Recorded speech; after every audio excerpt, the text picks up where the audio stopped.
So welcome to our channel guys. आज हम सीखने वाले हैं एक बहुत ही interesting topic, that is monopoly. Guys, monopoly is a form of market.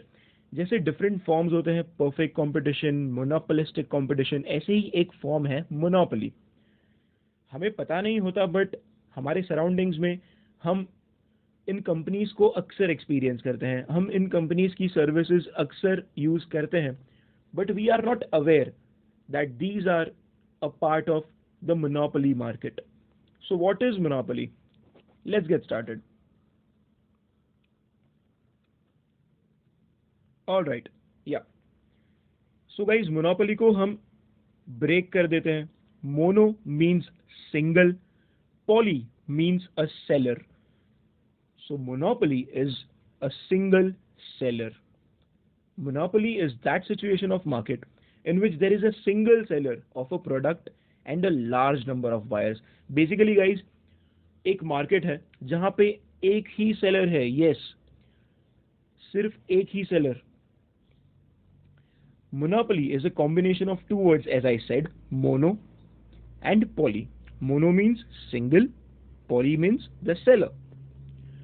Monopoly is a market where there is only one producer of a commodity with no close substitutes.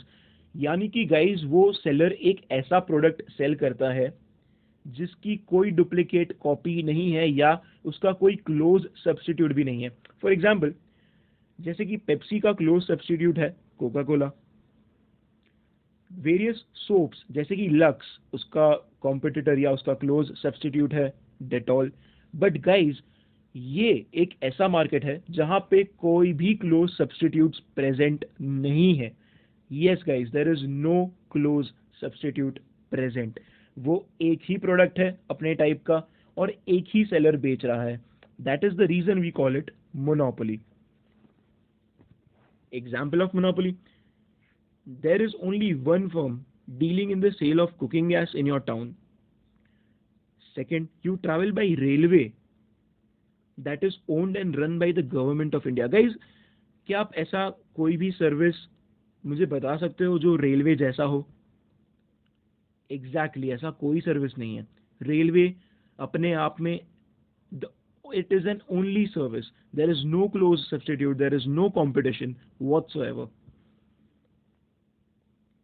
You get electricity supply from one agency, that is the state electricity board. उसका कोई competitor नहीं है guys, उसका कोई substitute नहीं है. That is why these examples form a part of monopoly. I hope monopoly का concept आपके लिए clear हो गया हो. So let's move on to the features of monopoly. All right. तो ये है guys features of monopoly. अब हमें कुछ नहीं करना है, हमें सिर्फ उसका definition break करना है, which will give us the various features. First, no close substitutes. No close substitutes. यही चीज हमने डेफिनेशन में भी पढ़ी और यही चीज उसका एक फीचर भी है कि ये एक सिंगल सेलर है इस मार्केट में जो एक तरह का प्रोडक्ट बेच रहा है. उस प्रोडक्ट का ना तो कोई कंपटीशन है ना ही उसका कोई क्लोज सब्स्टिट्यूट है. अगर वो कोई साबुन बेच रहा है तो वो एक ही साबुन है, उसके जैसा दूसरा साबुन मार्केट में प्रेजेंट नहीं है गाइस. अगर वो कोई कोल्ड ड्रिंक बेच रहा है तो वो एक ही टाइप की कोल्ड ड्रिंक है, उसका कोई कंपटीशन, उसका कोई क्लोज सब्स्टिट्यूट मार्केट में प्रेजेंट नहीं है. Second, price maker. He is a price maker. वो एक प्राइस मेकर है सर. वो अपना प्राइस बताता है, कभी भी निगोशिएशन नहीं करता, कभी भी भाव तोल नहीं करता, या हम मुंबई या भाषा में कहिए तो कभी भी वो मांडवली नहीं करता. वो प्राइस मेकर है. वो कभी भी बार्गेनर्स को एंटरटेन नहीं करेगा. He is the one who will be dominant. He will dominate the price. That's the reason we call him a price maker. That's the reason we call him a price discriminator. For an example, अगर आप अपने class के topper हैं और कोई exam के पहले आपसे मदद मांगने आता है कि आई वॉन्ट सम नोट्स, या कुछ एग्जाम में मदद कर दे, कोई आंसर्स के नोट्स बता दे, कोई कॉमन क्वेश्चंस बता दे, तो आप डेफिनेटली उससे कुछ ट्रीट तो लोगे, कैंटीन में उससे ट्रीट तो मांगोगे. But at the same time अगर वो हेल्प आपका बेस्ट फ्रेंड मांग रहा है तो क्या आप उससे कोई कंसिडरेशन लोगे? क्या आप उससे कोई स्पेशल ट्रीट मांगोगे? डेफिनेटली नहीं, क्योंकि वो आपका बेस्ट फ्रेंड है। बट बाकी लोगों से आप कोई ट्रीट मांगोगे या कोई आप उससे कंसिडरेशन कुछ ना कुछ तो लोगे, क्योंकि आप क्लास के टॉपर हो।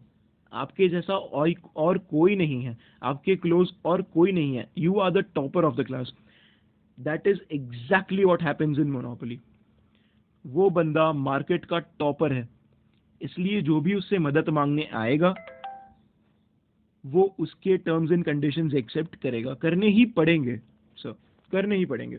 That is why he is termed as a price maker और a price discriminator. Third, barriers to entry. Now अगर बैरियर्स इस मार्केट में ना हो तो ये मोनोपोली मार्केट रहेगा ही नहीं। There are several barriers, there are several obstacles, hurdles, जिसके वजह से दूसरे प्लेयर्स इस मार्केट में एंटर नहीं कर सकते हैं। That is why which leads to the formation of monopoly. That is why there are some barriers which will discuss ahead which prevent other players in the market to enter the monopoly. Fourth, full control over supply. क्योंकि आप अकेले seller हो, again and again I am saying the same point, that is the crux of the monopoly market. क्योंकि आप अकेले seller हो, you have complete control over your supply. क्योंकि यहाँ से अगले साइड से, ऑपोजिट साइड से डिमांड में कोई फर्क नहीं पड़ रहा, इसलिए आपके सप्लाई में भी फर्क नहीं आ रहा। फॉर एग्जाम्पल, अगर डिमांड कम है, इफ डिमांड कम है और सप्लाई ज्यादा है तो आपका प्राइस लो हो जाएगा। But at the same time अगर डिमांड में कोई वेरिएशन हो ही ना, दैट मीन्स आपके पास सप्लाई और प्राइस पे पूरा कंट्रोल होगा, because you are the one, you are the only supplier in the market. That's the reason you have complete control over supply as well as price. So price and supply with respect to monopoly go hand in hand. Moving ahead, we have a firm itself, an industry. Basically industry क्या होती है? जहाँ पे काफी सारे firms होते हैं, but हमने डिस्कस किया कि मोनोपोली में एक ही फर्म होता है। दैट्स द रीजन मोनोपोली में firm is also the industry. वो फर्म अपने आप में ही एक इंडस्ट्री है, क्योंकि इंडस्ट्री में वो अकेला फर्म है जो ऑपरेट कर रहा है sir. Last feature, that is a downward sloping demand curve. There are various diagrams that display the curves that we will learn in the next video. Moving ahead, there are various types of monopoly. First type is a natural monopoly. It occurs when the cost of the production are lowest. अब production के cost कब lowest होंगे? जब raw materials readily available होंगे, आपको raw materials खरीदने नहीं पड़ेंगे, तभी आपके प्रोडक्शन कॉस्ट लो हो सकते हैं। फॉर एग्जाम्पल, आपका कंपनी आसाम में है, नेचुरली आपका एक टी कंपनी है और वो आसाम में है। Now we all know that Assam is famous for the plantation of T.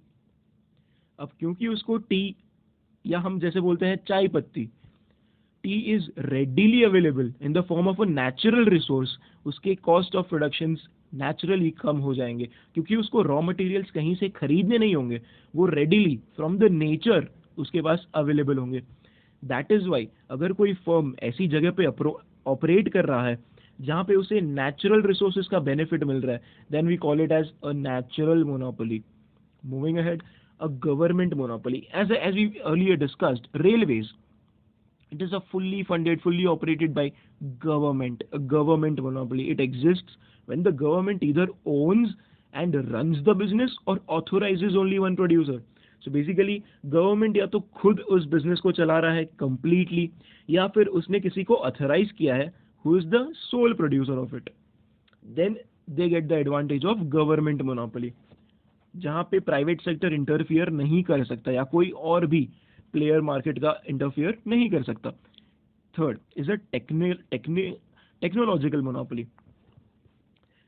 Technological monopoly is it occurs when a firm controls a manufacturing method, invention और type of a technology. For example, आपके पास कोई patent है, कोई copyright है जो सिर्फ आप ही बना सकते हो। For example iPhone. अब क्या आईफोन वन प्लस की कंपनी बना सकती है? आईफोन सैमसंग बना सकती है, आईफोन नोकिया बना सकती है? नहीं सर, आईफोन सिर्फ और सिर्फ एप्पल बना सकता है। क्यों? क्योंकि एप्पल के पास उसने एप्पल ने उसे इन्वेंट किया है, उसके पास उसका यूनिक मैन्युफैक्चरिंग मेथड है, पेटेंट है, कॉपीराइट है। That's the reason a company like Apple enjoys a technological monopoly. Last major type of monopoly is a geographical monopoly. It exists when there is no other producers within a certain region. Now geographic means an area. अगर उस area में ऐसा और कोई producer नहीं है, it will give you a geographic kind of monopoly. For example, आप एक छोटे से टाउन में रहते हो, उस टाउन में एक कंपनी है, may be a restaurant who makes burgers. उस टाउन में ऐसा कोई भी कंपनी नहीं है, ऐसा कोई भी रेस्टोरेंट नहीं है जहां पे बर्गर्स मिलते हो। वो एक ही कंपनी है जहां पे बर्गर्स मिलते हैं। उस कंप्लीट टाउन में that company will enjoy a geographic monopoly.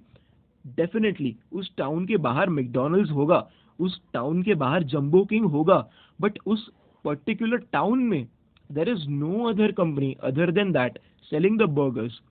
That's the reason inside that town, inside that region, that company enjoys a geographic monopoly. So guys, that sums up our topic of monopoly. We have to complete a few diagrams which will tell us about the demand curves, supply curves, which we will study in the further lecture. For now, that is it. I hope you understood this lecture. If you like this video, if you like this lecture, please like our video, share it, comment down in the box, and subscribe to our channel. Thank you so much, guys.